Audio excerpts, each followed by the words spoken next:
Assalamualaikum warahmatullahi wabarakatuh. Waalaikumsalam warahmatullahi wabarakatuh.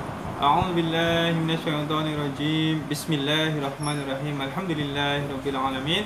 Wa bihi nasta'in ala umuri dunya waddin. Wassalatu wassalamu ala asrofil anbiya wal mursalin wa ala alihi wa sahbihi ajma'in. Rabbi shrah li sadri wa yassir li amri wa hlul 'uqdatam min lisani yafqahu qawli waj'alni waziran min ahli. Amma ba'd.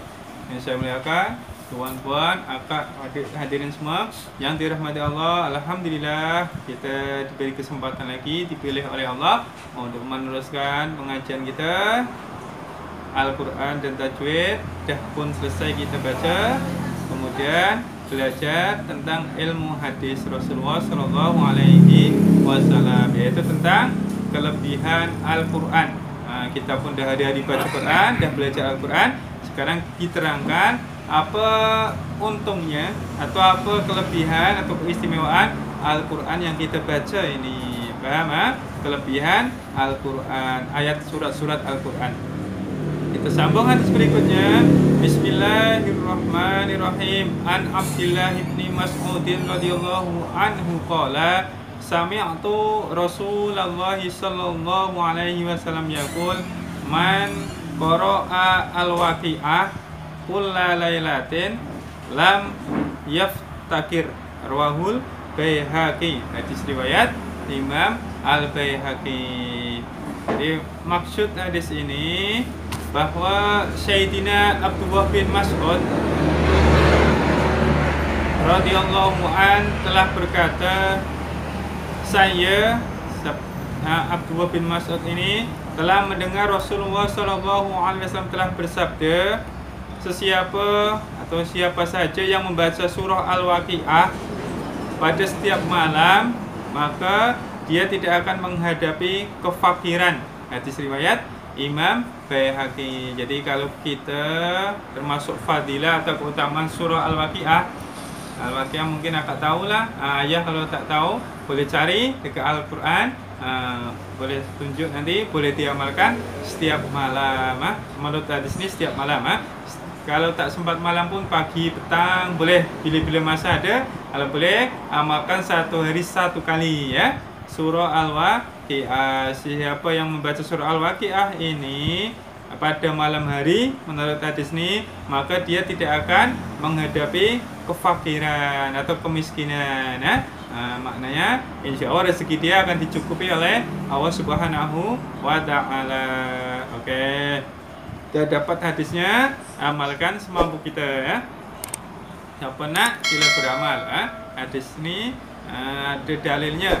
Kalau yang beramal surah Al-Waqi'ah tiap malam atau tiap hari, Allah akan jamin rezekinya, dijauhkan daripada kefakiran.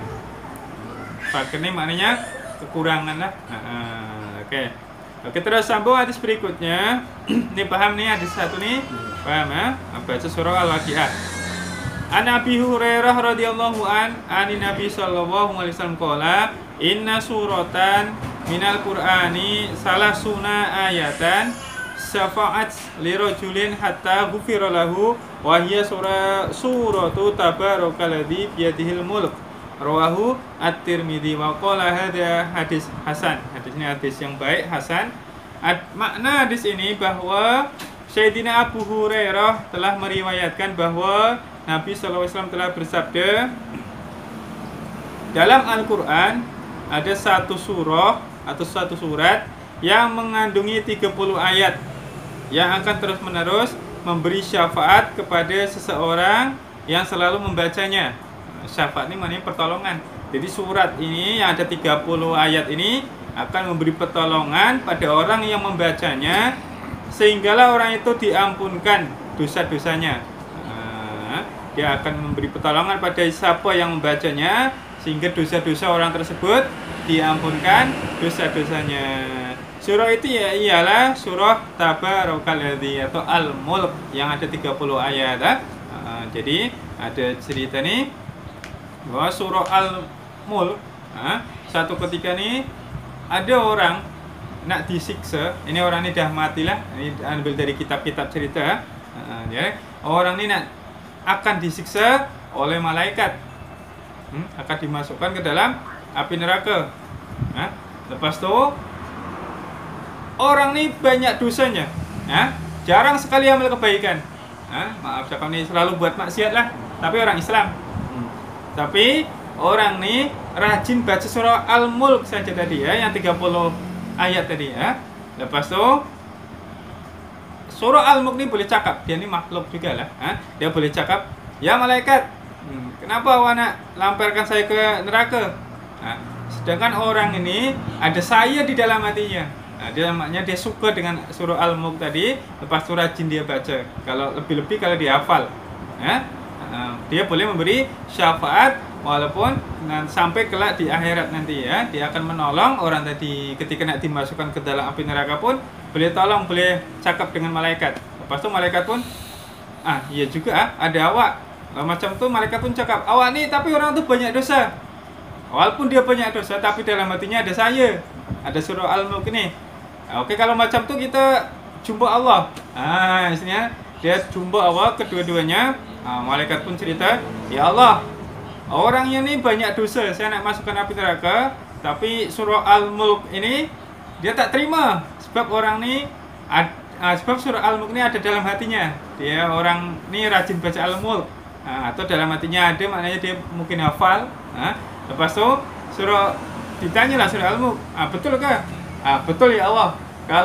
Kalaulah Allah ni nak masukkan api neraka, eloklah saya ni dipadam, dihapus daripada surah-surah Al-Quran. Lepas tu kalau macam tu, okeylah kalau begitu jangan masukkan ke dalam api neraka. Sebab barokahnya atau pertolongannya daripada surah Al-Mulk tadi, boleh selamatkan kita daripada api neraka. Sebagian ulama kata boleh selamatkan daripada siksa kubur. Nak disiksa pun harus ada surah Al-Mulk. Malaikat tak berani nak hantam kita, nak pukul kita dalam alam kubur. Wah, hebat sangat keistimewaan surah Tabarak ini, Al-Mulk ini. Kalau kita nak selamat dari api neraka atau siksa kubur, amalkan ini. Kita tanamkan, kita cinta pada surah Al-Mulk, kita amalkan, kita hari-hari kita baca sebelum tidur kalau boleh. Rasulullah seperti amalan Rasulullah tak pernah tinggalkan sebelum tidur, selalu membaca surah As-Sajdah dan surah Al-Mulk. Kita kalau tak mampu pilih salah satu lah yang sedikit ayat surah Al-Mulk, dia boleh beri pertolongan pada kita baik di alam kubur. Kalau seperti hadis ni, dia boleh beri pertolongan kita sehingga dosa-dosa kita dimaafkan oleh Allah. Lepas tu di alam kubur dia boleh tolong kita, di nak masukkan api neraka pun dia boleh selamatkan kita. Paham? Ini namanya surah Al-Mulk. Nak sambung ke cukup nih? Satu lagi kan? Okey, cukup saja dua ayat ni. Kalau boleh amalkan surah apa tadi? Yang pertama surah Al-Waqiah.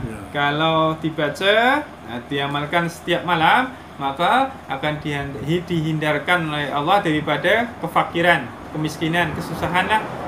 Dicukupi rezekinya oleh Allah insya-Allah. Dan apabila membaca surah Tabarak 30 ayat ini setiap malam atau sebelum tidur sesuai amalan Rasulullah, maka surah Al-Mulk ini akan memberi syafaat supaya dosa kita diampunkan oleh Allah. Dan di alam kubur pun boleh selamatkan kita daripada siksa kubur. Di alam nak masuk ke neraka pun, contoh kita banyak dosa, kalau kita baca Al-Mulk ini dalam hati kita, kita cinta, kalau boleh hafal, kita amalkan setiap hari, dia pun boleh selamatkan kita daripada api neraka. Wallahu a'lam bishawab. Kama qala Rasul sallallahu alaihi wasallam. Faham? Apa soalan sila? Apakah hukum terlupa baca Al-Fatihah dalam solat? Okey, soalan yang cantik Apakah hukumnya jika kita solat, lepas tu kita lupa membaca Al-Fatihah? Contoh solat maghrib lah yang senang cerita lah. Solat maghrib, lepas tu dah rakaat kedua baru ingat, oh tadi solat satu rakaat pertama saya tak baca Al-Fatihah. Macam mana ni solat saya? Sedangkan Al-Fatihah ini termasuk rukun dalam solat. Kalau rukun tak dibuat, tak sah solatnya. Paham? Kalau rukun ni harus dibuat, wajib dibuat. Kalau tak buat, tak sah solatnya. Habis? Apakah kita harus terus batalkan salatnya?